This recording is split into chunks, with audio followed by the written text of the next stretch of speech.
ഞങ്ങളിപ്പോൾ ഗ്ലാസ് ബ്രിഡ്ജിൽ കയറാൻ പോവാണ്. വളരെ എക്സൈറ്റഡ് ആണ്. അപ്പോൾ ഇവിടുത്തെ എല്ലാ സ്ഥലങ്ങളും നമുക്ക് കാണാം. വീഡിയോ കാണണം, സപ്പോർട്ട് ചെയ്യണം.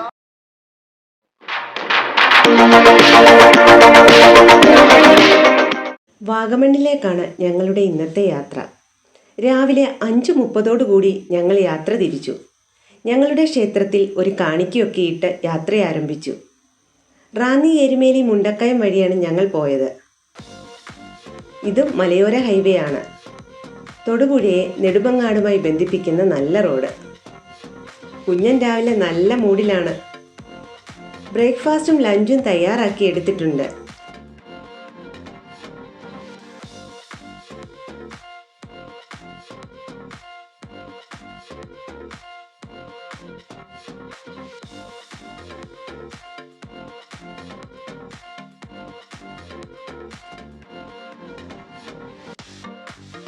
അങ്ങനെ ഞങ്ങൾ മുണ്ടക്കയം കഴിഞ്ഞ് ഹൈറേഞ്ച് കയറാൻ തുടങ്ങി.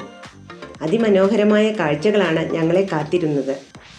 കോടമഞ്ഞ് പുതച്ച മുണ്ടക്കയം താഴ്വര.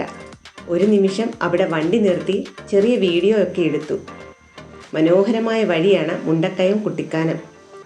പെരുവന്താനം കഴിഞ്ഞ് കുറച്ചു ദൂരം മുന്നോട്ട് പോകുമ്പോൾ അതിമനോഹരമായ ഒരു വെള്ളച്ചാട്ടം കാണാം. സ്വല്പനേരം അവിടെ നിർത്തി അതൊന്ന് ആസ്വദിച്ച് വീണ്ടും മുന്നോട്ട്.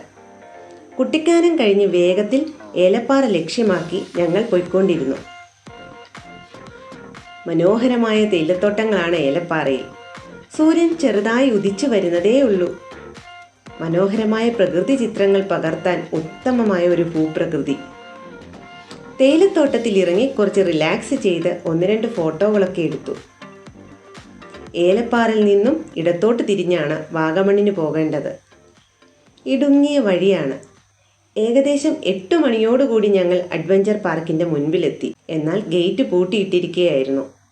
9 മണിക്ക് മാത്രമേ അത് തുറക്കൂ. അങ്ങനെ ഞങ്ങൾ വണ്ടിയിലിരുന്ന് ബ്രേക്ക്ഫാസ്റ്റായ ഇഡ്ഡലി, ചട്നി, സാമ്പാർ എന്നിവ കഴിച്ചപ്പോഴേക്കും 9 മണിയായിരുന്നു. ഗേറ്റ് തുറക്കാറായപ്പോഴേക്കും വാഹനങ്ങളുടെ നീണ്ട നിര അവിടെ പ്രത്യക്ഷപ്പെട്ടു. ഞങ്ങളുടെ വണ്ടി ഒന്നാമതായിരുന്നതിനാൽ വേഗം തന്നെ അകത്ത് പ്രവേശിച്ചു. 150 മീറ്റർ അപ്പുറമുള്ള ടിക്കറ്റ് കൗണ്ടറിൽ നിന്നും എൻട്രി ടിക്കറ്റ് ഒരാൾക്ക് 20ഉം കാർ പാർക്കിംഗ് ടിക്കറ്റ് 40ഉം എടുത്തു. അവിടെ നിന്നും നേരെ ഗ്ലാസ് ബ്രിഡ്ജിലേക്ക്. 9:30 ഗ്ലാസ് ബ്രിഡ്ജിൻ്റെ ഓപ്പണിംഗ് ടൈം. ആദ്യം തന്നെ ഞങ്ങൾക്ക് കയറാൻ പറ്റി. ഹായ്, ഞാനിപ്പോൾ നിൽക്കുന്നത് വാഗമണ്ണിലെ ഗ്ലാസ് ബ്രിഡ്ജിൻ്റെ മുൻപിലാണ്. അപ്പോൾ നമ്മുടെ ഇന്നത്തെ യാത്ര വാഗമണ്ണിൽ കൂടെയാണ്. ഇതൊരു ഫാമിലി ട്രിപ്പാണ്. ഞങ്ങളെല്ലാവരും ഉണ്ട്.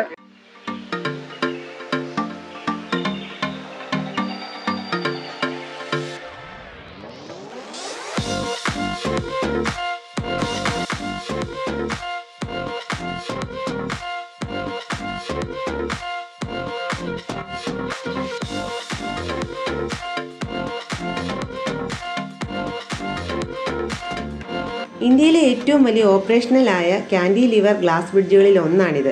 Year of establishment 2023. കേരളത്തിൽ വയനാട്ടിലും ബീഹാറിലെ രാജഗിരിയിലും ഗ്ലാസ് ബ്രിഡ്ജുകളുണ്ട്. ഹായ്, ഞങ്ങൾ അങ്ങനെ ഒരുപാട് നാളുകൾക്ക് ഒരുപാട് ആഗ്രഹിച്ചിരുന്ന ഒരു സ്ഥലമായിരുന്നു വാഗമണ്ണ്. ഇന്ന് ഞങ്ങൾക്ക് അവിടെ വരാൻ പറ്റി. ഞങ്ങൾ അങ്ങനെ ഗ്ലാസ് ബ്രിഡ്ജ് വന്നു, കയറാൻ പറ്റി. ഞങ്ങളായിരുന്നു ആദ്യം ഇവിടെ എത്തിയത്. വളരെ മനോഹരമാണ്. ഗ്ലാസ് ബ്രിഡ്ജിൽ നിന്നും താഴോട്ട് നോക്കുമ്പോൾ വലിയൊരു അനുഭവമായിരുന്നു. പിന്നീട് ഞങ്ങൾ കുഞ്ഞുങ്ങൾക്കുള്ള അഡ്വഞ്ചർ ആക്ടിവിറ്റിയിലേക്ക് ടിക്കറ്റ് എടുക്കാനാണ് പോയത്. അതിഭയങ്കര തിരക്കായി അപ്പോഴേക്കും. ഈ ലിസ്റ്റിൽ കൊടുത്തിട്ടുള്ള item fish spa, 3D theatre ഉൾപ്പെടെയുള്ള മറ്റ് നിരവധി ആക്ടിവിറ്റീസും ഇവിടെയുണ്ട്. ഇതിനെല്ലാം പ്രത്യേകം ടിക്കറ്റ് എടുക്കണം. ചേട്ടന്റെ കണ്ണ് തള്ളി വന്നാണ്ടോ? അയ്യോ, ചേട്ടൻ പേടി അവിടെ ചെന്നിട്ടോ എന്നിങ്ങനെ വീണല്ലേ. ചേട്ടന്റെ കണ്ണിങ്ങനെ തള്ളി വന്നിങ്ങനെ.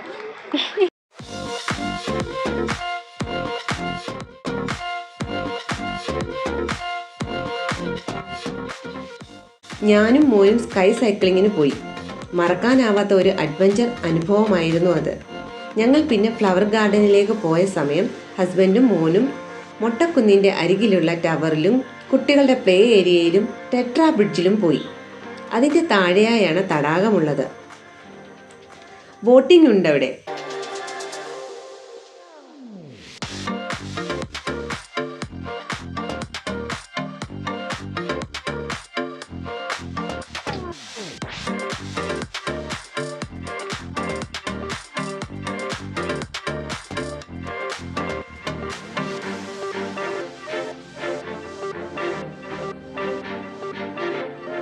മോനെ പാരാഗ്ലൈഡിംഗ് ചെയ്യണമെന്ന് പറഞ്ഞു. അവനെ ഒറ്റയ്ക്ക് വിടാൻ ധൈര്യമില്ലാത്തതിനാൽ അതിൻ്റെ അടുത്ത് കൊണ്ടുപോയി അവനെ കാണിച്ചു.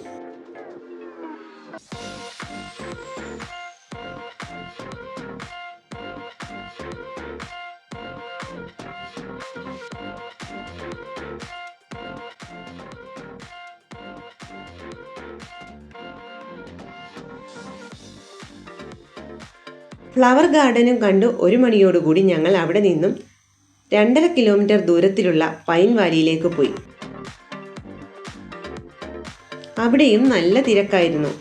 പോകുന്ന വഴിയിൽ നല്ല കച്ചവടമാണ് നടക്കുന്നത്.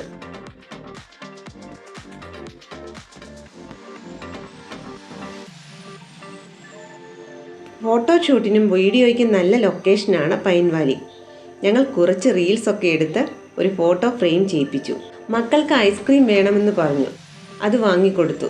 കുറച്ചു നേരം അവിടെ ഇരുന്നു. പിന്നീട് വീണ്ടും 2.5 കിലോമീറ്റർ മുന്നോട്ട് യാത്ര പോയി. അവിടെയാണ് മൊട്ടക്കുന്നുകൾ അഥവാ മെഡോസ് ഉള്ളത്. ഞങ്ങൾ അവിടെ എത്തുമ്പോഴേക്കും 2:30 ആയിട്ടുണ്ടായിരുന്നു. അതിമനോഹരമായ നിരവധി മൊട്ടക്കുന്നുകളാണ് അവിടെയുള്ളത്. പട്ടം പറത്താനും ഗെയിമുകളിൽ ഏർപ്പെടാനും പറ്റിയ ഇടം. മോനൊരു പട്ടം വാങ്ങി പറത്തി തുടങ്ങി.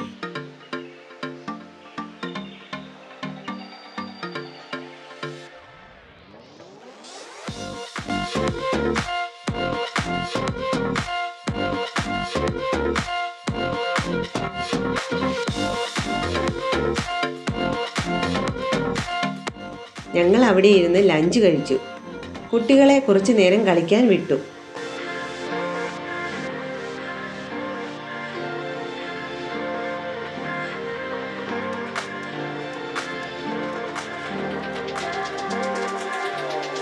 മൂന്നരയോടുകൂടി ഞങ്ങൾ തിരികെ യാത്ര തിരിച്ചു. നിങ്ങൾ ട്രക്കിംഗ് ചെയ്യുന്ന ഒരു സോളോ ട്രാവലർ ആണെങ്കിൽ അഡീഷണൽ ആയിട്ട് നിങ്ങൾക്ക് എക്സ്പ്ലോർ ചെയ്യാൻ പറ്റുന്ന സ്ഥലങ്ങൾ ഇതാ. തങ്ങൾപ്പാറ, മുരുകൻമല, ഇത് രണ്ടും നല്ല കയറ്റമുള്ള സ്ഥലങ്ങളാണ്. ചെറിയ കുട്ടികൾക്ക് പ്രയാസമായിരിക്കും. ഇത് കുരിശുമലയാണ്. ഇവിടെ നന്നായിട്ട് നടന്നു കയറാനായിട്ടുണ്ട്.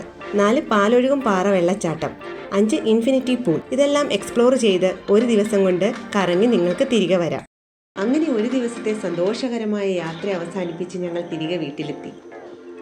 ഈ വീഡിയോ ഇഷ്ടപ്പെട്ടാൽ ചാനൽ സബ്സ്ക്രൈബ് ചെയ്യാനും കൂട്ടുകാരിലേക്ക് ഷെയർ ചെയ്യാനും സപ്പോർട്ട് ചെയ്യാനും മറക്കല്ലേ. നിങ്ങളുടെ വിലപ്പെട്ട നിർദ്ദേശങ്ങൾ കമൻറ്റുകളായി തരുമല്ലോ. വീണ്ടും അടുത്ത വീഡിയോയിൽ കാണും വരെ താങ്ക് യു.